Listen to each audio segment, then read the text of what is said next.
마가복음 4장 30절에서 41절 말씀입니다. 우리 다 같이 읽겠습니다. 시작. 또 이르시되 우리가 하나님 나라를 어떻게 비유하며 또 무슨 비유로 나타날까? 겨자씨 한 알과 같으니 땅에 심길 때에는 땅 위의 모든 씨보다 작은 것이로되 심긴 후에는 자라서 모든 풀보다 커지며 큰 가지를 내나니 공중의 새들이 그늘에 깃들일 만큼 되느니라.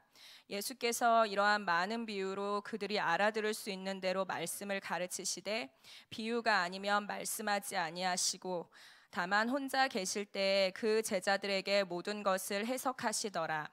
그날 저물 때 제자들에게 이르시되 우리가 저편으로 건너가자 하시니 그들이 무리를 떠나 예수를 배에 계신 그대로 모시고 가매 다른 배들도 함께 가더니 큰 광풍이 일어나며 물결이 배에 부딪혀 들어와 배에 가득하게 되었더라.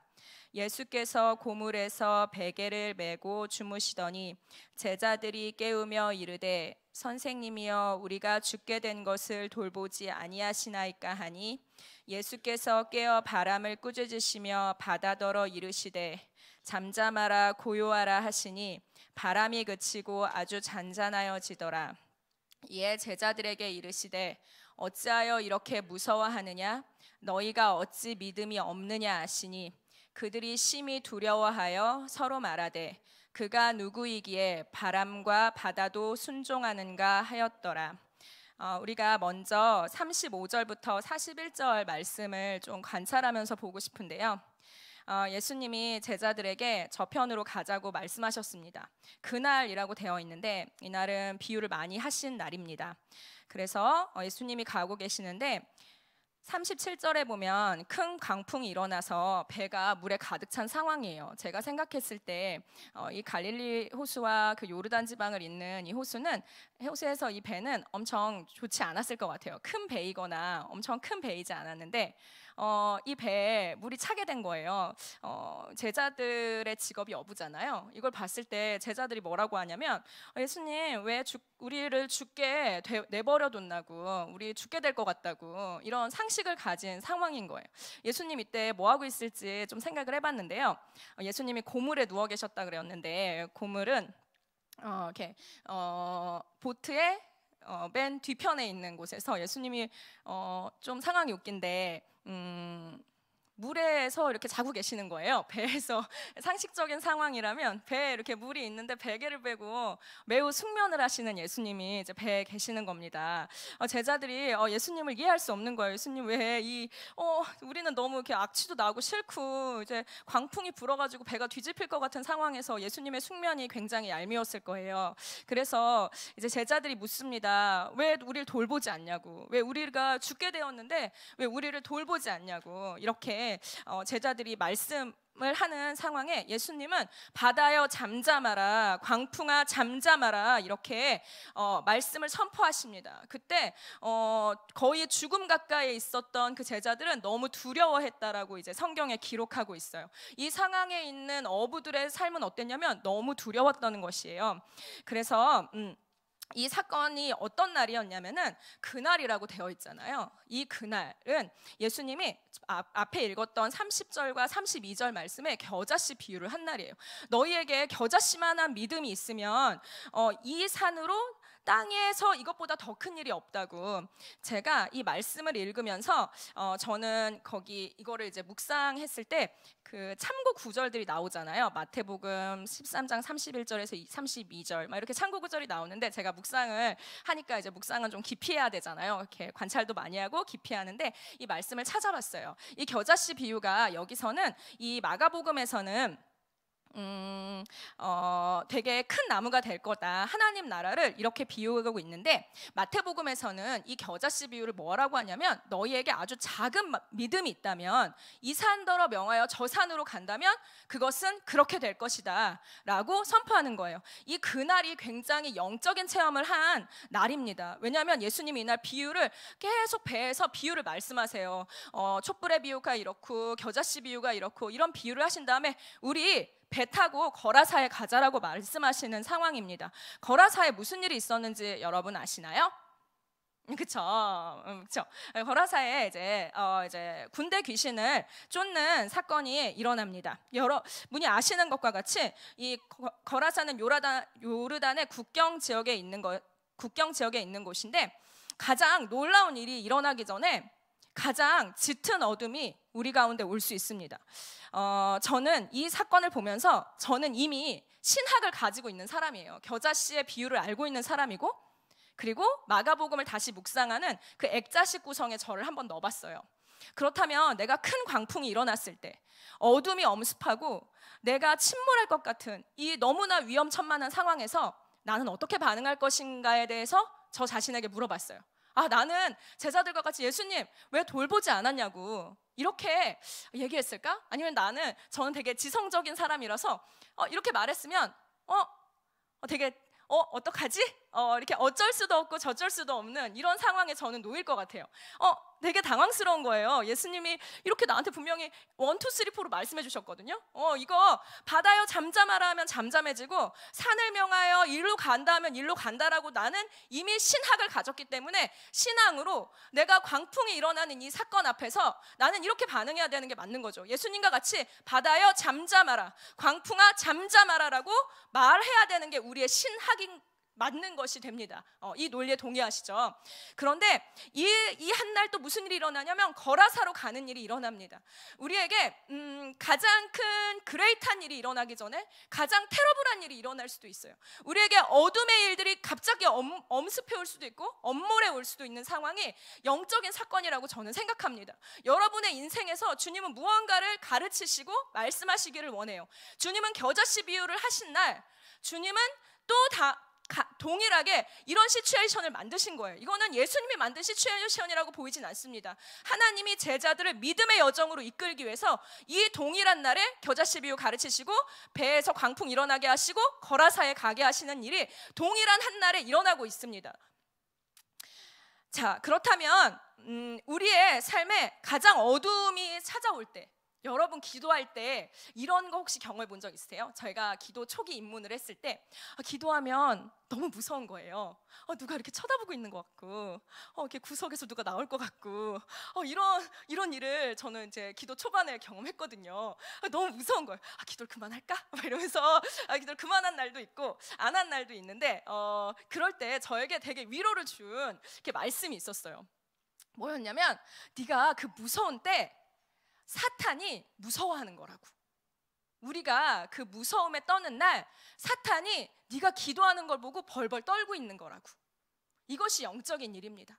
사탄은 영물이기 때문에 알고 있었어요. 거라사에 무슨 일이 일어날 것인지를 알고 있었던 것입니다. 군대 귀신들이 떠나가는 것, 어쩌면 영적인 포인트로 잡혀있는 그 날에 하나님 예수 그리스도가 하나님 나라를 선포하러 가는 그날, 믿음의 선포를 하러 가는 그날, 예수 그리스도 외에 다른 존재가 이날 무슨 일이 일어날 것인지를 알고 있었다라는 것입니다. 여러분, 제가 여러분에게 좀 슬프지만 이런 이야기를 해드릴 수 있을 것 같아요. 이 교회가 선포를 주제로 말씀을 전하고 있습니다. 2018년에 이 TCC 교회에 주신 말씀이 생기어 되어나라 선포의 말씀입니다. 그렇다면 우리의 삶에 가장 짙은 어둠이 찾아올 수도 있습니다. 이것이 생명이기 때문에, 이것이 성령의 일이기 때문에 가장 큰 어두움이 여러분을 엄습할지도 모르겠습니다. 그러면 여러분이 제자들과 같이 주님 왜 나 안 돌봤죠? 뭐 하고 계세요? 대체 뭐 하시는 거예요? 이것이 믿음일까요? 예수님 이렇게 말씀하시잖아요. 믿음이 적은 자들아. 예수님 일어나셨을 때 막 머리 헝클어지고 막 이렇게 땀과 물에 젖어 있는 그 상태에서 너무 피곤한 채로 일어나서 그 존재이신 하나님의 존재이신 자가 바다여 잠잠하라, 광풍아 잠잠하라. 제자들의 반응이 이렇죠. 이 자가 누구이기에 이 말씀 앞에 순종하는가? 우리의 존재가 이러한 존재 되어야 할 줄 믿습니다. 여러분의 믿음의 선포가 가장 어두운 순간, 아무것도 일어나지 않을 것 같은 그 현장에 하나님의 믿음을 가져와야 되는 선포의 능력이 일어나야 할 줄 믿습니다. 그 믿음을 선포하십시오. 여러분에게 어둠이 찾아온 것 같습니까? 여러분이 아무리 해도 안 될 것 같은 육아 문제, 가정 문제, 사업, 진로, 인생의 관계 문제, 예수의 이름으로 구속을 입을지어다. 예수의 이름으로 여러분의 선포의 능력이 생기가 불어와서 그 생기의 능력대로 역사하는 힘이 있을지어다. 이렇게 2018년에 믿음의 선포가 하나님 나라를 가져오고 하나님 나라의 능력으로 임하게 되실 줄을 선포합니다. 아멘. 제가 이 믿음의 선포를 얻기 전에 어떤 예시들을 몇 가지 들고 싶은데요. 저는 이제 믿음의 선포가 좀 자연스럽게 왔던 어떤 축복이 있는데, 제가 이제 고등학교 때부터 다시 신앙생활을 하는데 제가 미션스쿨에 다녔거든요. 미션스쿨에 다녔는데 제가 공부한답시고 미션스쿨에서 일주일에 한 번씩 이제 항상 예배를 드려요. 근데 제가 그때 뭐 했냐면 맨날 문제집 풀고 있었어요. 내 친구들이 너 뭐 하냐고, 문제집 풀고 있다고, 나 대학 갈 거라고 막 이랬는데, 오늘 그렇게 앉아 있는데 설교하시는 목사님의 말씀이 귀에 들어오기 시작하는 거예요. 너무 신기했어요. 그로 이제 교회에 다니기 시작했는데, 그 교회 이제 고등부 사역자 전도사님이 이런 얘기를 해주셨어요. 아직도 잊혀지지가 않아요. 뭐라고 해주셨냐면은 자기 집에 변기가 고장 났다는 거예요. 그래서 변기를 계속 이렇게 고치는데도 안 고쳐져서 자기가 마지막에 한 게 기도라고, 이 믿음 없는 사람이 한 게 기도라고. 근데 우리 고등학생들한테 그걸 뭐라고 말했냐면, 어떻게 됐는 줄 알아요, 여러분? 이렇게 얘기했는데 변기가 뚫렸다는 거예요. 근데 이게 너무 저한테는 이게 믿음의 충격이었던 거예요. 와, 우리 전도사님은 변기가 뚫리는데 기도하시는 분이시구나. 그 예화도 신선했으나 그게 뚫렸다는 게 저는 고등학교 저의 믿음 생활에서 너무 신선하고 충격적인 거예요. 신앙생활은 이렇게 하는구나 라는 생각을 제가 받아들이게 되었습니다. 믿음의 선포는 역사하는 힘이 있습니다. 진리의 선포는 역사하는 힘이 있습니다. 우리는 믿음으로 살아가야 하는데, 원수는 믿음으로 살지 못하게 하는 말들과 올무들로 여러분들을 묶을 것이에요. 저는 되게 존귀하게 태어난 자인데 제가 많은 학대를 받았어요. 원치 않게 할머니 집에 보내지면서 제가 왼손잡이라고 혼나고 뭐 때문에 혼나고 막 맨날 이렇게 혼나는 거예요. 그래서 제가 많은 학대를 받으면서 제 자신에 무슨 일이 일어났냐면, 저 자신을 무가치하게 여기는 거예요. 이 사람이 나를 무가치하게 대하지 않기 때문에 나 자신에 대해서 그냥 편한 게 이거야. 나 무가치해. 이렇게 받아들이는 거예요. 이걸 회복하는 게 너무 오래 걸렸는데요. 이걸 어떻게 회복하기 시작했냐면, 주님은, 제가 예수전도단에 이제 대학교에 머물렀는데 거기에는 봄전도학교, 가을전도학교 막 이런 게 있어요. 학기 중에 막 이렇게 왔다 갔다 하면서 말씀을 듣는데, 1학년 때 하는 게 뭐냐면은, 너희들은 존귀한 자다, 존귀한 자다 이렇게 가르쳐요. 그리고 어떻게 우리를 훈련시켰냐면, 너희들은 존귀한 자인데 우리는 너무 많이 외부로부터 깨어져 있어서 우리는 비타민을 매일과 같이 3번 먹어야 된다라고 이렇게 가르쳐 줬어요. 제가 또 되게 이렇게 하라 그러면 바로 이렇게 하는 사람이어가지고 의심이 없어요. 그래서 매일 그렇게 했는데, 뭘 했냐면, 첫 번째, 나 자신한테 말하는 거예요. 은영아, 나는 존귀한 자야. 두 번째, 하나님, 나는 존귀한 자예요. 사탄아, 나는 존귀한 자다. 제가 이거를 아침에 화장하면서 한 번, 점심에 화장실 갔을 때 한 번, 저녁에 화장 지울 때 한 번, 이렇게 매일 3번을 했어요. 그래서 제가 이거를 1년 반 하는데 눈물이 나는 거예요. 내가 진짜 존귀한 자구나. 이 믿음의 선포가 전 운명을 바꿨다고 생각해요. 이 믿음의 선포가 제 운명을 바꿔버렸어요. 난 존귀한 자다. 하나님 보시기에 나는 존귀한 자다. 여러분, 아무도 여러분들에게 존귀하다고 말해주지 않을 거예요. 그러면 여러분 매일같이 이 비타민을 먹으시기를 축복합니다. 이것이 믿음의 선포입니다. 아무도 여러분들이 가치 있다라고 말하지 않을 거예요. 왜냐하면 여러분은 바빌론이라는 세상에 살고 있으니까요. 그렇다면 여러분은 여러분 자신이 거울에 설 때마다 이렇게 얘기하는 거야. 은영아, 나는 존귀하다. 조재영 집사님 존귀하다. 이렇게 매일같이 말을 하는 것입니다. 그러면 여러분의 영혼이 어느 순간 살아나는 거예요. 이것이 믿음의 선포이기 때문에 그렇습니다. 산이 움직일 수 있는 것이 여러분들의 언어인 것입니다. 제가 되게 좋아하는 선교사님이 계신데요. 스탠리 존스라는 선교사님입니다. 이분은 미국에서 5번째로 꼽히는 선교사님인데요. 누구에게 영향력을 줬냐면 마하트마 간디에게 영향력을 준 사람입니다. 서로 영향을 주고받아서 그래서 간디가 한 독립 그 정신이 기독교 정신이 아니냐라는 소리를 듣는 게 이 스탠리 존스 때문에 그렇거든요. 근데 스탠리 존스가 1884년에 태어났어요. 그리고 1872년에 뇌졸중으로 쓰러져요. 이분은 평생을 거의 인도에서 살다시피 한 선교사인데요. 72년에 중풍으로 쓰러집니다.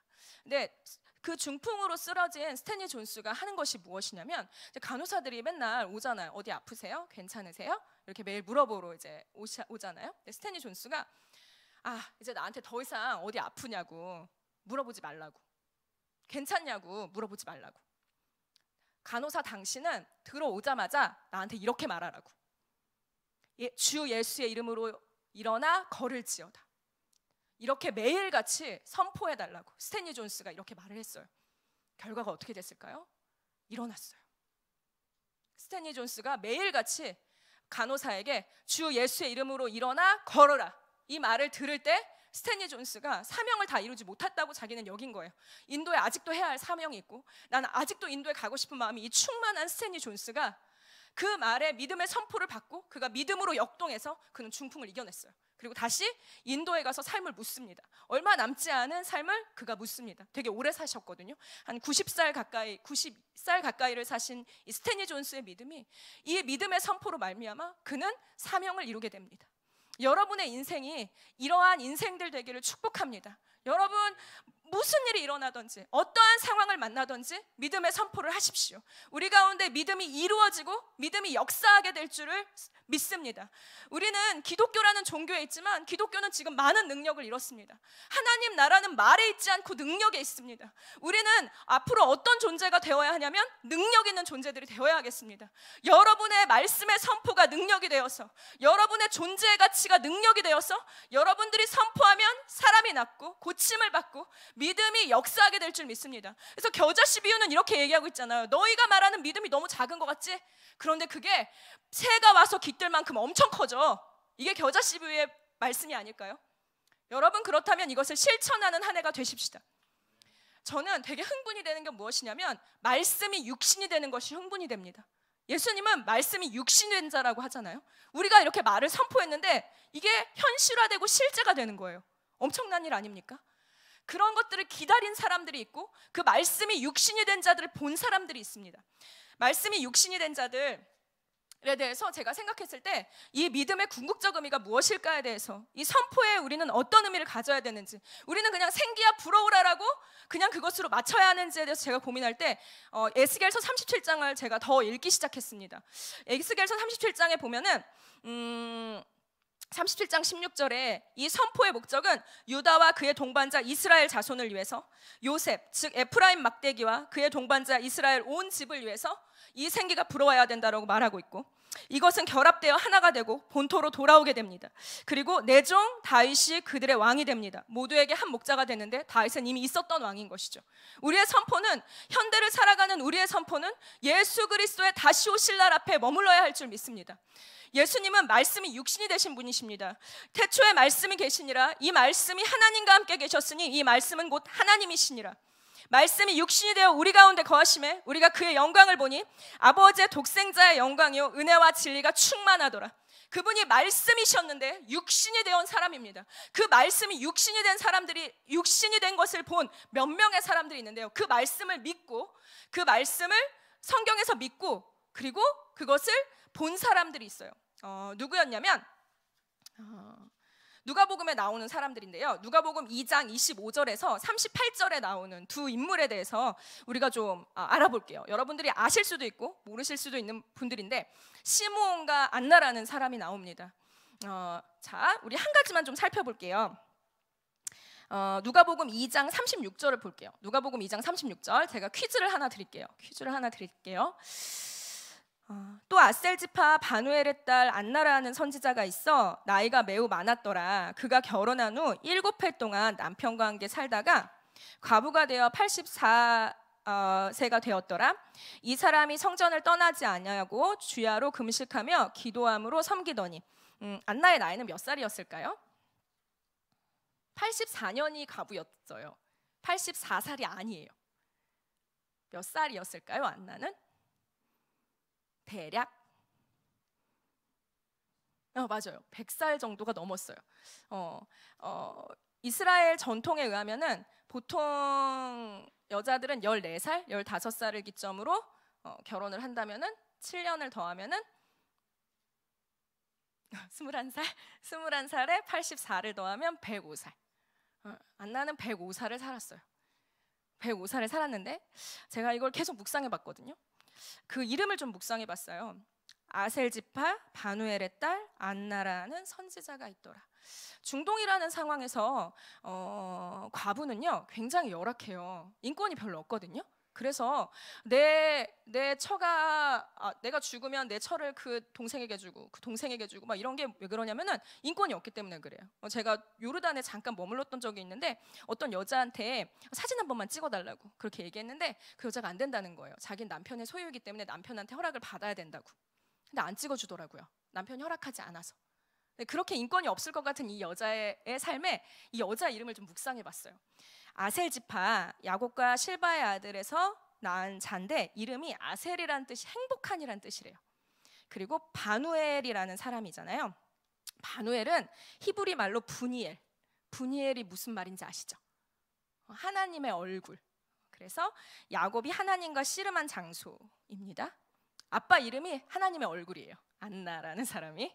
그리고 안나는 은총을 입은 한나랑 똑같은 이름이에요. 사무엘의 어머니인 한나랑 똑같은 이름. 그녀는 이 성전에 105년을 살면서 84년가량까지를 성전에 살면서 그는 외롭지 않았어요. 그는 어떻게 보면 신분으로는 과부였을지 모르지만 그녀의 삶은 신부였다라고 저는 믿고 싶어요. 예수 그리스도를 아는 신부. 그리고 이분의 직업이 뭔지 아세요? 선지자예요. 이상하지 않으세요? 요한한테 침례 요한한테 가가지고 너 뭐야? 너 선지자야? 너 메시아야? 이렇게 물어보잖아요. 그 사람이 선지자인지 메시아인지 아직 인정을 하지 않았다는 소리잖아요. 근데 이 400년 동안 선지자가 없었다라고 말하는 그 암흑기에 안나를 선지자라고 불러요. 성경에서는. 그냥 누가 보면 선지자? 땡이라고 말하는 거예요. 이자가 하는 선포가 얼마나 능력 있고 이자가 얼마나 용했을지 그냥 딱 봐도 문장에서 알 수 있을 것 같아요. 이 선지자가 예수 그리스도에 대해서 증언하는 거예요. 그 성전에서 매일같이 밤낮으로 금식하면서 그녀는 그날 예수 그리스도를 육신으로 만나게 됩니다. 전 되게 놀랍다고 보여지는데, 두 번째는 그 윗절에 나온 시므온이라는 사람이 있습니다. 시므온은 의롭고 경건한 사람인데요. 26절 한번 볼게요. 그가 주의 그리스도를 보기 전에는 죽지 아니하리라는 성령의 지시를 받았더라. 이 성령의 지시는 계시 혹은 감동이라고 표현되고 있는데요. 누가복음의 누가라는 저자는 좀 굉장히 재밌는 것 같아요. 분명히 안나가 105살 돼 있는데 84년 동안 성전에 있었대 이렇게 얘기해주고, 그리고 시므온은 되게 이상한 구절로 우리에게 이렇게 설명을 해주는 거예요. 뭐라고 하냐면 주의 그리스도를 죽기 전에는 보기 전에 네가 죽지 않을 거야. 그러니까 시므온과 관련된 삶에는 뭔가 죽음이라는 컨텐츠가 있다는 거예요. 시므온은 몇 살에 죽었을까요? 대체 이 사람이 몇 살이었길래 이런 성경에 비밀스러운 것을 넣어놨을까요? 맞춰보실래요? 시므온은 몇 살이었을까요? 대략 성경엔 안 나와요. 저도 어디서 흘려 들었어요. 어디서 아테프 신부님이라고 영성가가 계신데 그분이 설교를 열심히 듣는데 이 얘기를 해주시는 거예요. 그래서 너무 충격적이었어요. 이 사람의 나이를 알고 나서 그날. 시므온은 몇 살이었을까요? 시므온은 약 300살 가까이를 살았다고 합니다. 성령의 감동에 네가 죽음을 보기 전까지 이스라엘의 위로를 기다리는 그자가 그리스도를 보기 전까지는 네가 죽지 않을 것이라고, 이런 말을 기다리는 시므온은 한 세기가 지나고 다음 세기가 지나고 다다음 세기가 지나서까지 살아있었는데, 이 사람의 직업이 뭐였냐면은 성경을 해석하는 사람이었다고 그래요. 페르시아의 왕께 성경의 한 구절들을 해석하는 사람이었는데, 이 사람은 하필이면 이사야서를 해석하는 사람이었던 거예요. 그래서 이사야서의 말씀에 보면은 7장 14절에 그러므로 주께서 친히 징조를 너희에게 주실 것이라, 보라 처녀가 잉타하여 아들을 낳을 것이요 그 이름을 임마누엘이라 하라. 이 말씀을 그자가 그냥 해석했는데 그 말씀이 진짜 역사해버리는 거예요. 그 말씀이 성령의 감동을 따라서 그자가 300살 가까이를 말씀이 육신이 되는 것을 보게 하는 능력이 되는 것입니다. 여러분들에게 성령의 감동이 충만하시기를 바랍니다. 그래서 여러분들의 감동의 그 성령의 충만함이 예수 그리스도의 다시 오실 날 앞에 구속되기를 원합니다. 예수 그리스도의 다시 오실 날 앞에 여러분들이 성령에 충만하며 그 말씀이 육신이 되는 것을 보며 생기가 불어오는 그 능력이 역사하는 능력이 되시기를 축복합니다. 아멘. 그래서 성령의 감동이 호련히 예언적 여정으로 우리를 데려가시기를 원합니다. 시므온이 예언한 것이 아직 다 성취되지 않았습니다. 예스겔 선지자가 예언한 모든 말씀이 아직 이루어지지 않았습니다. Not yet, but already라고 말하는 것처럼 이미 이루어진 그 말씀이 아직은 안 이루어진 현 시대를 우리가 살고 있습니다. 그렇다면 우리의 선포의 목적이 이 말씀을 이루기 위함인 줄 믿습니다. 우리가 살아가는 삶의 의미가 우리가 생기를 대언하는 것이 예수 그리스도의 다시 오심을 예비하는 능력이 되실 줄 믿습니다. 어둠이 짙게 드리울 수 있습니다. 하지만 예수님은 우리를 이렇게 권면하십니다. 믿음이 적은 자들아, 우리가 죽게 될 상황에 처할 수도 있다. 그처럼 두려워하게 될 상황을 직면할 수도 있다. 그러나 우리는 잠잠하라, 고요하라, 말하고 선포할 수 있습니다. 믿음의 선포를 더 해야 될 줄 믿습니다. 그래서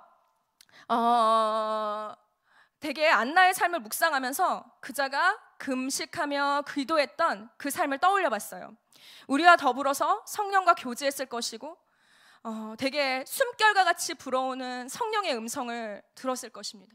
그리고 84년과 300년 가까이를 사는 그자들이 이 세 줄기에 유일한 소망을 두며 인생을 그에게 묻어버렸을 것입니다. 남은 여생을 그에게 묻어버리면서 기도의 삶을 살았을 것인데 그 기도의 삶이 굉장히 몸이 건조하고 왜 이렇게 재미가 없고 이런 삶이 아니라 그 기도의 삶이 황홀경의 삶이었을 줄 믿습니다. 저는 요즘 저 자신을 도전하는데 어떻게 도전하냐면 하용조 목사님의 아버지가 하루에 5시간씩 기도하셨다고 합니다. 이북에서 넘어온 그 가정이 별로 가진 것이 없는데 그 아버지의 삶이 5시간을 매일 기도했다고 합니다. 그럼 이렇게 도전하면은 매일 하루에 1시간 정도는 할 수 있지 않을까? 이렇게 하면서 저는 하영조 목사님 아버지가 5시간을 기도했다면서 저의 영혼을 깨워줍니다. 제가 영어 공부를 할 때 하루에 30개씩 외우면은 30개 단어를 외우면은 반을 까먹으면 15개를 외우게 되잖아요, 하루에. 그래서 우리가 영어 단어를 외울 때 이렇게 영어 선생님 권면해줬어요. 한 1000개씩 외우자. 1000개씩 외워서 500개 까먹는 게 훨씬 낫다. 이렇게 얘기해 주셨거든요. 그래서 여러분들에게 5시간을 도전합니다. 예수의 이름으로 능력의 삶이 이루어질 줄 믿습니다. 하영조 목사님의 아버지의 삶이 남은 여생이 더 기도에 드려졌다라고 합니다. 그 황홀경과 같았던 삶에 그 인생이 드려졌다라고 합니다. 아멘. 제가 이 말씀을 준비하면서 성령님께 물었거든요. 성령님 더 하실 말씀 없으세요? 성령님 어떤 본문을 채택하고 무엇을 빼고 가려야 할 때 주님 더 하실 말씀이 없으세요? 라고 물었을 때 주님이 한 가지를 떠오르게 해주셨어요. 제가 20년 동안 알고 지낸 한 친구가 있는데 처음에는 그 친구가 저의 양이었고 저는 멘토였어요.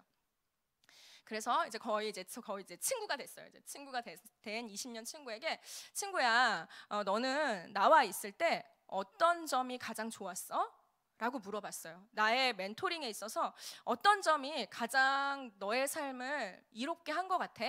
라고 물어봤을 때 그 친구가 뭐라고 말을 했냐면 언니, 나는 어떤 점이 좋았냐면 언니가 이렇게 말해줄 때 좋았어.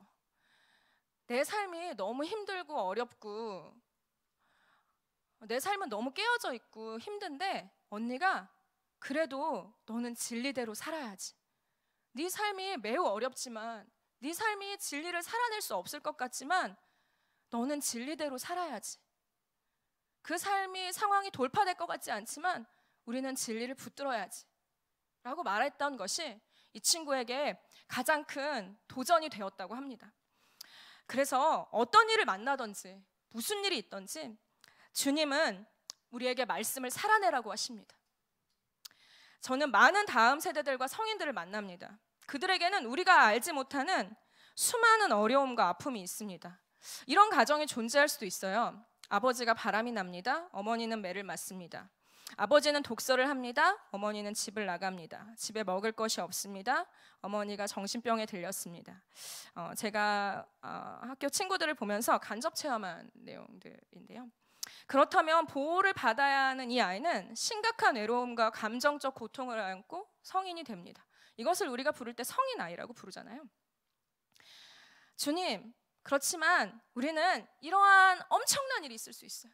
말씀을 살아낼 수 없는 이미 바탕이 여러분이 그럴 수 있단 말이에요. 그런데 그 주님께 의인에게는 병자에게만 의원이 필요한 것처럼 건강한 자에게 의원이 필요 없지 않냐라고 말씀하시는 그 주님께 우리는 상처와 골문 곳을 주님께 보여내며 그리고 말씀을 살아내야 할 줄 믿습니다.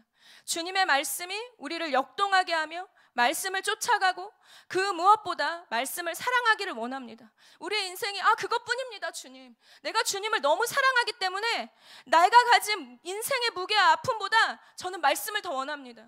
내가 가진 이 짓눌림보다 저는 말씀을 더욱 사모합니다. 이것이 내 갈망입니다. 주님이 이스라엘과의 언약을 신실하게 이루어 주신 것처럼 저는 주님의 언약을 신뢰하기를 원합니다. 이것이 내 갈망입니다. 우리가 힐링과 치유를 받을 때 또 다른 약점은 무엇이냐면 그것이 자기 연민으로 빠질 때입니다.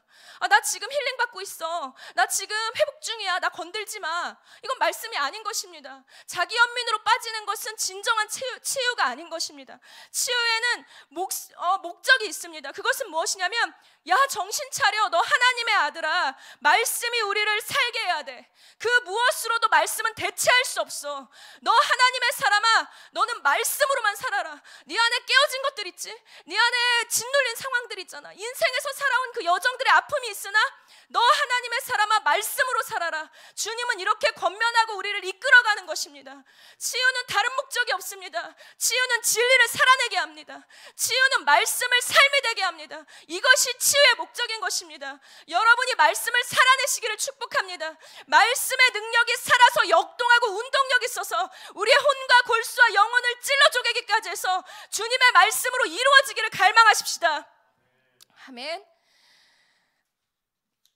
그래서 좀 무시무시한 말씀을 제가 읽고 이제 말씀을 마무리하겠습니다.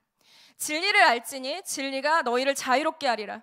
그들이 대답하되 우리가 하나님의 자손이라 남의 종이 된 적이 없거늘 어찌하여 우리가 자유롭게 되리라 하니냐. 예수께서 대답하시되 진실로 진실로 너희에게 이르노니 죄를 범하는 자마다 죄의 종이라. 하나님께 속한 자는 하나님의 말씀을 듣나니 너희가 듣지 아니함은 하나님께 속하지 아니하였음이라. 말씀과 진리는 생명과 직결되어 있습니다. 여러분들의 말씀을 살아낸다는 것은 말씀을 지키지 않으면 좀 과격하지만 마귀 자녀이고 사탄의 종이 된다는 것입니다. 저도 요즘 저의 죄의 문제와 씨름하고 있는데요, 저의 연약함의 문제와 씨름하고 있는데 내 평생에 내가 얘의 종이었구나를 알고 있습니다. 내가 얘의 종이었는데 지금도 저는 분투하고 씨름하고 있습니다.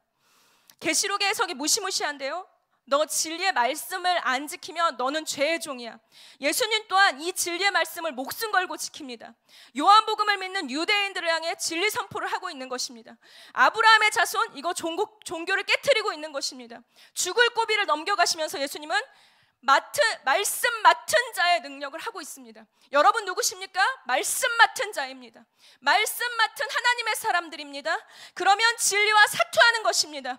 이에 대한민국에 하나님 나라가 오게 하는 것, 하나님 나라는 말에 있지 않고 능력에 있다라고 합니다. 하나님 나라는 우리와 다를 수도 있습니다.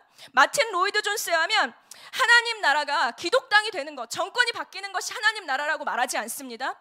하나님 나라는 우리의 생각일 수 있습니다. 저희 교회는 굉장히 우파적이고 보수적이어 보이는 것 같아 보여서 오해와 편견을 받습니다. 그런데 우리의 선포와 우리의 추구는 예수 그리스도의 다시 오실 날 앞에 이 교회와 이 대한민국이 거룩하고 흠이 없어서 티나 주름진 것 없이 예수 그리스도의 다시 오실 날 앞에 서기 위해서 우리는 선포하는 것입니다. 우리는 정치하지 않습니다. 하나님 나라를 오게 할 줄 믿습니다. 여러분의 선포가 이 교회가 정치한다라는 그 메시지와 뉘앙스를 걷어가게 하실 줄 믿습니다. 여러분의 선포가 능력이 있어서 이 나라의 진정한 하나님 나라를 오게 하실 줄 믿습니다. 여러분 능력을 구하십시오. 하나님 나라는 말에 있지 않습니다. 여러분들이 아무리 티칭한다 그래서 그 티칭이 이루어지지 않습니다. 예수님은 우리에게 티칭하지 않으셨어요. 예수님은 그 자체가 말씀이셨고 그 말씀이 살아서 역동하며 운동력이 있어서 그 가는 곳마다 하나님 나라를 선포했던 거예요. 귀신이 떠나고 안진뱅이가 일어나고 열병이 있는 자가 떠나고, 이것이 하나님 나라인 것입니다. 그 나라와 국가가 돌아오는 것, 그것은 하나님의 능력을 드러내시기 위해서 우리가 이렇게 분투하고 싸우는 이유, 우리가 갈망이 있기 때문입니다. 우리가 왜 오해를 받아가면서 이 나라 이 민족의 동성애와 싸우고 주사파가 사상이 옳지 않다라고 말하며 이런 무시무시한 일을 왜 합니까? 그것은 하나님 나라의 분투이기 때문입니다. 우리가 주님의 다시 오실 날을 매우 갈망하기 때문에 우리가 릴케는 이렇게 말하고 있어요. 내가 이렇게 타는 듯한 목마름으로 있는 것은 내가 무언가를 간절히 바라기 때문이다. 여러분들에게 타는 듯한 목마름이 목마름이 부어지기를 원합니다. 하나님 나라에 대한 타는 듯한 목마름이 이 새벽을 채우기를 소망합니다. 아멘. 그래서 말씀을 정리하겠습니다. 오늘 말씀은 첫 번째, 우리는 선포하는 선포자들이고 이것은 믿음으로 말미암습니다. 하나님 나라는 믿음으로 말미암습니다. 여러분들에게 하나님 나라가 이루어지기를 선포합니다. 두 번째, 이 믿음에는 목표가 있습니다. 말씀이 육신이 되신 예수 그리스도의 능력입니다. 우리가 하는 말이 예수 그리스도의 다시 오실 날을 예비하게 하며 우리가 하는 말이 말이 아닌 능력이 되는 것이 우리의 선포의 목적입니다. 마지막 세 번째는 우리는 말씀과 진리를 우리의 삶으로 분투하며 살아내야 한다는 것입니다.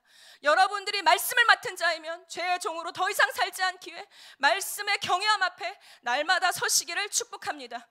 그래서 우리가 이 시간 기도하시겠습니다. 주님, 우리에게 말씀의 능력을 부어주십시오.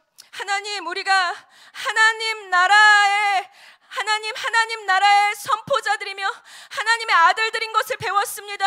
하나님, 우리에게 능력을 더하여 주십시오. 하나님 나라는 말에 있지 않고 능력에 있는데 하나님, 오늘 이 날로 하나님 DCC 교회와 성도들 안에 능력이 더딥혀지게 하여 주십시오라고 우리가 주의 능력을 구하시면서 하나님 나라를 선포하시면서 여러분에게 생기가 불어야 될 것이 있다면 여러분의 가정과 직장과 사업이라면 우리가 그것들에게 생기를 선포하면서 능력이 입혀질지어다라고 우리 한번 통성으로 기도하시겠습니다.